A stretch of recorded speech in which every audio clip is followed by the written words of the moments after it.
ఈ దీపావళికి ఆకులతో పూలతో అయితే ఈ విధంగా డెకరేషన్ చేసుకోండి, చాలా బాగుంటది. ఫస్ట్ ఒక ప్లేట్ లాంటిది తీసుకోండి, చిన్నది తీసుకోండి. తర్వాత నేను చూపిస్తున్నట్టు తమలపాకులు అయితే తొడియాలు తీసేసుకొని ఇలా రౌండ్ గా అరేంజ్ చేసుకోండి. మీ దగ్గర తమలపాకులు లేకపోతే నార్మల్ ఏమైనా ఆకులు ఉన్నా కూడా ట్రై చేయండి.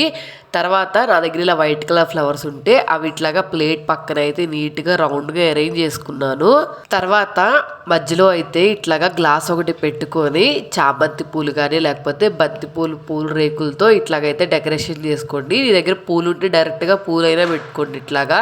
తర్వాత మధ్యలో గ్లాస్ తీసేసుకొని గులాబీ రేకులు ఉంటాయి కదా, అవైతే వేసుకొని కొంచెం ఇంకా అందంగా కనిపించడానికి చుట్టూ ఇలాగా చామంతి పూ రేకులతో అయితే నేను అలంకరించుకున్నాను.